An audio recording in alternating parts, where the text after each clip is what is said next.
Friends, welcome back to our channel. 5ാം ക്ലാസ്സിലെ എല്ലാ കൂട്ടുകാർക്കും പുതിയ വീഡിയോയിലേക്ക് സ്വാഗതം. അപ്പോൾ നമ്മൾ ഈ വീഡിയോയിലൂടെ നോക്കാൻ പോകുന്നത് നിങ്ങളുടെ ഫസ്റ്റ് ടൈം ഇവാലുവേഷൻ്റെ ബേസിക് സയൻസിലെ കുറച്ച് ഇമ്പോർട്ടൻ്റ് ആയിട്ടുള്ള ക്വസ്റ്റ്യൻസും അവയുടെ ആൻസേഴ്സുമാണ്. ഓക്കെ, അപ്പോൾ നമ്മൾ ഓൾറെഡി 2 ക്വസ്റ്റ്യൻ പേപ്പർ അനലൈസ് ചെയ്തിട്ട് അപ്ലോഡ് ചെയ്തിട്ടുണ്ട്. അപ്പോൾ ആവശ്യമായിട്ടുള്ള കൂട്ടുകാർ തീർച്ചയായിട്ടും പോയി കാണുക. പ്ലേലിസ്റ്റ് ചെക്ക് ചെയ്താൽ നിങ്ങൾക്ക് ഈസി ആയിട്ട് കാണാൻ കഴിയും. അപ്പോൾ ഒന്നാമത്തെ ചോദ്യം, വാട്ട് ഈസ് സ്റ്റൊമാറ്റ? എന്താണ് സ്റ്റൊമാറ്റ എന്ന് പറഞ്ഞാൽ? The microscopic pores in the leaves R known as stomata. എന്താണ്? ഒരു ഇലകളിലെ സൂക്ഷ്മ സുഷിരങ്ങൾ സ്റ്റൊമാറ്റോ എന്ന് അറിയപ്പെടുന്നു. ഇലകളിൽ കാണുന്ന സൂക്ഷ്മമായിട്ട് നമുക്ക് കാണാൻ പറ്റില്ല, പക്ഷേ നമ്മൾ എങ്ങനെ കണ്ടുപിടിക്കുക? മൈക്രോസ്കോപ്പിലൂടെ നോക്കിയിട്ട് കണ്ടുപിടിക്കുന്നതാണ് ഈ സ്റ്റൊമാറ്റ എന്ന് പറയുന്നത്. It is through these pores atmospheric air enters the plant. ഈ സുഷിരങ്ങളിലൂടെയാണ് അന്തരീക്ഷ വായു സസ്യങ്ങളിലേക്ക് പ്രവേശിക്കുന്നത്.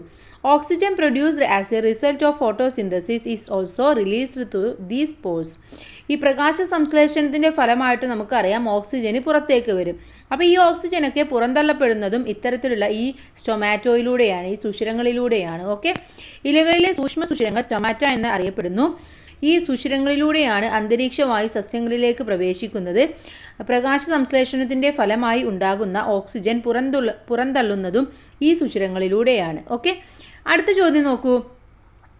What are epiphytes? എന്താണ് എപ്പിഫൈറ്റ്സ് എന്ന് പറഞ്ഞാൽ? The plants which depends on host plant only for habitat. Such plants are called epiphytes. Orchids are example of epiphytes. എന്താണ്? വാസസ്ഥലത്തിനായിട്ട് മാത്രം ആതിഥേയ സസ്യങ്ങളെ ആശ്രയിക്കുന്ന സസ്യങ്ങളെയാണ് നമ്മൾ എപ്പിഫൈറ്റുകൾ എന്ന് പറയുന്നത്. ഉദാഹരണം നമുക്ക് ഓർക്കിഡ് എന്ന് പറയാം. അപ്പോൾ കൂട്ടുകാർ ഉദാഹരണം കൂടെ പഠിച്ചു വെക്കണം. ചിലപ്പോൾ നിങ്ങൾക്ക് ഒരുപാട് പ്ലാന്റ്സ് തന്നിട്ട് അതിൽ നിന്നും കൂട്ടത്തിൽ പെടാത്തത് ഏതാണെന്ന് കണ്ടുപിടിക്കാനൊക്കെ പറയും. അപ്പോൾ ഓർക്കിഡാണ് ഇതിൻ്റെ എക്സാമ്പിൾ എന്ന് പറയുന്നത്. Next one, can growth of epiphytes harm the host plant? What are the peculiarities of the roots of epiphytes? എപ്പിഫൈറ്റുകൾ വളരുന്നതുകൊണ്ട് ആതിഥേയ സസ്യത്തിന് ദോഷമുണ്ടാകുമോ? വേരുകളുടെ പ്രത്യേകതകൾ എന്തൊക്കെയാണെന്നാണ് ചോദിച്ചിട്ടുള്ളത്. No, the small roots help the epiphytes to grow by climbing on to the tree. The thick roots absorb moisture from the atmosphere. ഇല്ല, അപ്പോൾ ദോഷമൊന്നും ഉണ്ടാവില്ല. പക്ഷേ ചെറിയ വേരുകൾ മരത്തിൽ പറ്റിപ്പിടിച്ച് വളരാൻ എപ്പിഫൈറ്റ്സുകളെ സഹായിക്കുന്നുണ്ട്. കട്ടി കൂടിയ വേരുകൾ അന്തരീക്ഷത്തിൽ നിന്നും ഈർപ്പം വലിച്ചെടുക്കുകയാണ് ചെയ്യുന്നത്. അപ്പോൾ എപ്പിഫൈറ്റ്സിൻ്റെ ചെറിയ വേരുകൾ മരത്തിൽ ഇങ്ങനെ പറ്റിപ്പിടിക്കാനും വലിയ വേരുകൾ അല്ലെങ്കിൽ കട്ടി കൂടിയ വേരുകൾ എന്ന് പറയുന്നത് അന്തരീക്ഷത്തിൽ ഈർപ്പം വലിച്ചെടുക്കാനുമാണ്. Then next question, what are semi parasites? എന്താണ് അർദ്ധപരാതങ്ങൾ എന്ന് പറയുന്നത്? Plants make their own food by absorbing water and minerals from the host plants are called semi parasite. അഥവാ ആതിഥേയ സസ്യത്തിൽ നിന്ന് ജലവും ലവണവും വലിച്ചെടുത്ത് സ്വയം ആഹാരം നിർമ്മിക്കുന്ന സസ്യങ്ങളെയാണ് നമ്മൾ അർദ്ധപരാതങ്ങൾ എന്ന് പറയുന്നത്. ഉദാഹരണം ഇത്തിൽക്കണ്ണി. ഓക്കെ, ഇത്തിൽക്കണ്ണി ഇത്തരത്തിലുള്ള ഒരു സസ്യമാണ്.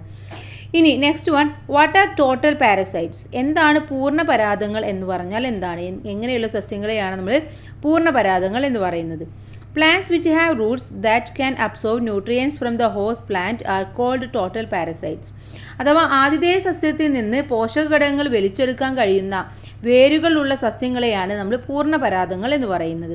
ഒന്നുകൂടെ പറയാം, ആതിഥേയ സസ്യത്തിൽ നിന്ന് പോഷകഘടകങ്ങൾ വലിച്ചെടുക്കാൻ കഴിയുന്ന വേരുകളുള്ള സസ്യങ്ങളെയാണ് പൂർണ്ണപരാതങ്ങൾ എന്ന് പറയുന്നത്. ഉദാഹരണമാണ് മൂടില്ലാത്താളി എന്ന് പറയുന്നത്. ഓക്കെ, ഇനി next question, what is photosynthesis? എന്താണ് പ്രകാശ സംശ്ലേഷണം എന്ന് പറയുന്നത്? നമ്മൾ ഒരുപാട് കേട്ടിട്ടുണ്ട് അല്ലേ പ്രകാശ സംശ്ലേഷണം എന്ന്. എന്താണത്? Plants make food using carbon dioxide and water. അഥവാ പ്ലാന്റ്സ് കാർബൺ ഡൈ ഓക്സൈഡും വാട്ടറും ഉപയോഗിച്ചുകൊണ്ട് ഭക്ഷണം ഉണ്ടാക്കുകയാണ്. For this they use the energy from sunlight. അതിന് വേണ്ട എനർജി എന്ന് പറയുന്നത് എവിടെ നിന്നാണ്? സൺലൈറ്റിൽ നിന്നാണ്. So this activity is called photosynthesis. ഇതിനെയാണ് നമ്മൾ ഫോട്ടോസിന്തസിസ് എന്ന് പറയുന്നത്. Chlorophyll is a pigment in the leaves that helps plant to produce food. Chlorophyll എന്ന പിഗ്മെൻറ്റിലൂടെയാണ്, ആ ലീഫിൻ്റെ പിഗ്മെൻറ്റിലൂടെയാണ് നമ്മൾ എന്ത് ചെയ്യുന്നത്? അതിലൂടെയാണ് ഇവരൊക്കെ ഈ പ്ലാന്റ്സ് ഒക്കെ ഫുഡൊക്കെ പ്രൊഡ്യൂസ് ചെയ്യുന്നത്. Oxygen is also produced as A result of this activity. ഈ ആക്ടിവിറ്റി ഫോട്ടോസിന്തസിസ് കഴിഞ്ഞാൽ നമുക്ക് കിട്ടുന്നത് എന്താണ്? അവർ പ്രൊഡ്യൂസ് ചെയ്യുന്നതാണ് ഓക്സിജൻ എന്ന് പറയുന്നത്.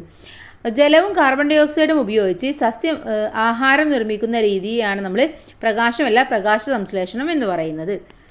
Next one, what is chlorophyll? എന്താണ് ക്ലോറോഫിൽ അഥവാ ഹരിതകം എന്ന് പറഞ്ഞാൽ എന്താണ്? Chlorophyll is the green pigment in leaves. അഥവാ ഇലകളിൽ പച്ച നിറമുള്ള വർണ്ണകങ്ങളെയാണ് നമ്മൾ ഹരിതകം അല്ലെങ്കിൽ ക്ലോറോഫിൽ എന്ന് പറയുന്നത്. മലയാളത്തിൽ ഹരിതകം എന്നാണ് പറയുന്നത്. Next question, what will happen to the habitat if an artificial catfish reach in to a local pond? നമ്മുടെ നാട്ടിലെ കുളത്തിലേക്ക് ആഫ്രിക്കൻ മുഷി എത്തിയാൽ ആവാസത്തിന് എന്താണ് സംഭവിക്കുന്നത്, എന്തൊക്കെയാണ് അവിടെ സംഭവിക്കുക എന്നാണ്. എന്താണ്? The African catfish is a fish found in the African continent. African കോണ്ടിനെൻറ്റിൽ കാണുന്ന ഒരു ഫിഷാണ് ഈ കാറ്റ്ഫിഷ് എന്ന് പറയുന്നത്. They grow and multiply very quickly. അത് പെട്ടെന്ന് തന്നെ വളരുകയും അത് പെട്ടെന്ന് തന്നെ എന്താ പറയുക മൾട്ടിപ്പിൾ ആവും, ഒരുപാടാവുകയും ചെയ്യും. If they reach the water bodies of our country it feeds on native fish in the water bodies. ഇത് നമ്മുടെ രാജ്യത്തേക്ക് വന്നു കഴിഞ്ഞാൽ, നമ്മുടെ വാട്ടർ ബോഡിയിലേക്ക് വന്നു കഴിഞ്ഞാൽ അതിലുണ്ടാവുന്ന ഫിഷിനെയൊക്കെ ഇവർ തിന്നും.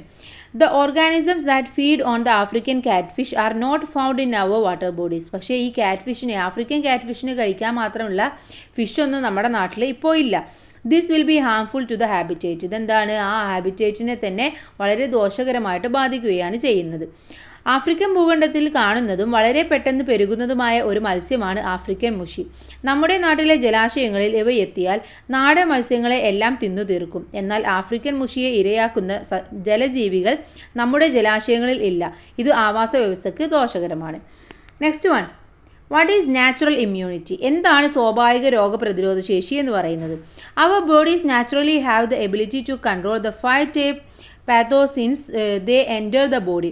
നമ്മുടെ ശരീരത്തിൽ രോഗാണു പ്രവേശിച്ചു കഴിഞ്ഞാൽ അതിനെ നിയന്ത്രിക്കാനും ചെറുത്തു നിൽക്കാനുമുള്ള കഴിവ് സ്വാഭാവികമായിട്ടും നമ്മുടെ ശരീരത്തിനുണ്ട്. This is called natural immunity. ഇതിനെയാണ് നമ്മൾ നാച്ചുറൽ ഇമ്മ്യൂണിറ്റി അഥവാ സ്വാഭാവിക രോഗപ്രതിരോധ ശേഷി എന്ന് പറയുന്നത്. The body is unable to develop natural immunity against some communicable diseases such as polio and hepatitis B. അഥവാ പോളിയോ, ഹെപ്പറ്റൈറ്റിസ് ബി തുടങ്ങിയ ചില പകർച്ചവ്യാധികൾക്കെതിരെ സ്വാഭാവികമായ പ്രതിരോധ ശേഷി ഉണ്ടാക്കാൻ ശരീരത്തിന് സാധിക്കാറില്ല. ഓക്കെ, അപ്പോൾ നമ്മുടെ ശരീരത്തിനുള്ള സ്വാഭാവികമായിട്ട് ഇപ്പോൾ നമുക്കൊരു പനി വരിക അല്ലെങ്കിൽ വേറെ എന്തെങ്കിലുമൊക്കെ വന്നു കഴിഞ്ഞാൽ നമുക്ക് പ്രതിരോധിക്കാനുള്ള ഒരു സ്വാഭാവികമായിട്ട് നമുക്കൊരു ശേഷി ഉണ്ടായിരിക്കും. അതിനെയാണ് നമ്മൾ സ്വാഭാവിക രോഗപ്രതിരോധ ശേഷി എന്ന് പറയുന്നത്. ഇപ്പോൾ ചിലതിന് നമ്മൾ വാക്സിനൊക്കെ എടുക്കേണ്ടി വരും അല്ലേ, അപ്പോൾ അതിനെ നമ്മൾ മറ്റൊരു പേരാണ് അറിയപ്പെടുന്നത് അല്ലേ. അത് നിങ്ങൾക്ക് അറിയാവുന്നതാണ്. അറിയില്ല എന്നുണ്ടെങ്കിൽ നിങ്ങൾ ബുക്ക് നോക്കിയിട്ട് ഒന്ന് ചെക്ക് ചെയ്യുക. ഇനി next one, what are vectors? എന്താണ് രോഗാണുവാഹകർ? Vectors are organisms that bring disease carrying micro organisms in to our body. House fly, rat flea, mosquito, bats etcetera are some of the vector organisms. എന്താണ് vectors എന്ന് പറഞ്ഞാൽ? രോഗകാരികളായ സൂക്ഷ്മജീവികളെ നമ്മുടെ ശരീരത്തിലേക്ക് എത്തിക്കുന്ന ജീവികളാണ് രോഗാണുവാഹകർ എന്ന് പറയുന്നത്. ഇപ്പം ഈച്ച, എലിച്ചെള്ള്, കൊതുക്, വവ്വാൽ തുടങ്ങിയ ധാരാളം ജീവികൾ രോഗാണുവാഹകരിൽ പെടും. അഥവാ അവർക്ക് രോഗമുണ്ടായിരിക്കും, അതിലൂടെ നമ്മുടെ ശരീരത്തിലേക്കും രോഗം എത്തിക്കും. അത്തരത്തിലുള്ളവരെയാണ് നമ്മൾ രോഗാണുവാഹകർ എന്ന് പറയുന്നത്. Next one, what R pathogens? എന്താണ് രോഗകാരികൾ? Most communicable diseases are caused by microorganisms like bacteria, virus and fungi that cannot be seen with the naked eyes. They are called pathogens because they cause diseases. അഥവാ pathogens എന്ന് പറഞ്ഞാൽ നമുക്ക് കണ്ണുകൊണ്ട് നേരിട്ട് കാണാനൊന്നും പറ്റില്ല. സൂക്ഷ്മജീവികളായിരിക്കും. Bacteria, virus, fungus തുടങ്ങിയവയാണ് മിക്ക പകർച്ചവ്യാധികൾക്കും കാരണം. രോഗാണുക്കൾക്ക് കാരണമാകുന്നതിനാൽ അവയെ രോഗകാരികൾ എന്ന് വിളിക്കുന്നു. Next one, find out more instances where microorganisms are beneficial and write them about. സൂക്ഷ്മജീവികൾ ഉപകാരികളാവുന്ന ഒരുപാട് സന്ദർഭങ്ങളുണ്ട്, അവ കണ്ടെത്തി എഴുതാനാണ് പറഞ്ഞിട്ടുള്ളത്. ഒന്ന്, dosa batter is fermented by a certain bacteria. ദോശമാവ് പുളിപ്പിക്കുന്നതിന് ചില ബാക്ടീരിയകൾ ആവശ്യമായിട്ടുണ്ട്. അതുപോലെ bacteria and fungi break down organic matter and add it to the soil. ബാക്ടീരിയകളും ഫംഗസുകളുമാണ് ജൈവ അവശിഷ്ടങ്ങളെ വിഘടിപ്പിച്ച് മണ്ണിൽ ചേർക്കുന്നത്, അല്ലെങ്കിൽ അതിങ്ങനെ വിഘടിക്കാതെ കിടക്കും. Next one, turning milk in to curd. പാല് തൈരാക്കി മാറ്റുന്നത്. അതുപോലെ തന്നെ ഫെർമിനേഷൻ ഓഫ് റൈസ് ബാറ്റർ, അരിമാവ് പുളിക്കുന്നത്. Okay, next question, how is rain formed? എങ്ങനെയാണ് മഴ ഉണ്ടാകുന്നത്? എങ്ങനെയാണ്? The water from water bodies plants reach the atmosphere in the form of water vapor due to the heat of the sun. The water vapor condenses in the form of clouds, gets cooled and comes down as rain. ജലാശയങ്ങളിലെയും സസ്യങ്ങളിലെയും ജലം സൂര്യൻ്റെ ചൂടേറ്റ് നീരാവിയായി അന്തരീക്ഷത്തിൽ എത്തുന്നു. നീരാവി തണുത്ത് മേഘമായി, മേഘം തണുത്ത് മഴയായിട്ടുമാണ് നമുക്ക് ലഭിക്കുന്നത്. Next one write some rain water harvesting method. ചില മഴവെള്ള സംരക്ഷണ മാർഗ്ഗങ്ങളാണ്, വളരെ ഇമ്പോർട്ടൻ്റ് ആണ് കേട്ടോ. റെയിൻ വാട്ടർ സ്റ്റോറേജ് ടാങ്ക് അഥവാ മഴവെള്ള സംഭരണി, ചെക്ക് ഡാംസ് തടയണ, സ്റ്റോൺ വാൾസ് കയ്യാല, വെൽ റീചാർജിങ് കിണർ റീചാർജിങ്, റെയിൻ ഹാർവെസ്റ്റിംഗ് പിറ്റ് മഴക്കുഴികൾ ഉണ്ടാക്കുക. ഇതൊക്കെയാണ് പ്രധാനമായിട്ടും മഴവെള്ളം സംഭരിക്കാനുള്ള മാർഗ്ഗങ്ങൾ എന്ന് പറയുന്നത്. Next one how is soda water made. എങ്ങനെയാണ് സോഡ വാട്ടർ ഉണ്ടാക്കുന്നത്? Soda water is made by dissolving carbon dioxide gas in water. ജലത്തിൽ കാർബൺ ഡൈ ഓക്സൈഡ് വാതകം ലയിപ്പിച്ചാണ് സോഡ ഉണ്ടാക്കുന്നത്. ഓക്കെ, അപ്പോൾ ഇതൊക്കെ വളരെ ഇമ്പോർട്ടൻ്റ് ആയിട്ടുള്ളതാണ്. അപ്പോൾ കൂട്ടുകാർ ഈ ഭാഗങ്ങളൊക്കെ നന്നായിട്ട് വായിച്ച് മനസ്സിലാക്കി വെക്കുക. ഇതിൽ നിന്ന് എന്തായാലും നമുക്ക് അത്യാവശ്യം മാർക്ക് സ്കോർ ചെയ്യാനുള്ള ക്വസ്റ്റ്യൻസ് ചോദിക്കാൻ ചാൻസ് ഉണ്ട്. എല്ലാ കൂട്ടുകാർക്കും നല്ല മാർക്ക് തന്നെ സ്കോർ ചെയ്യാൻ കഴിയട്ടെ. Thanks for watching.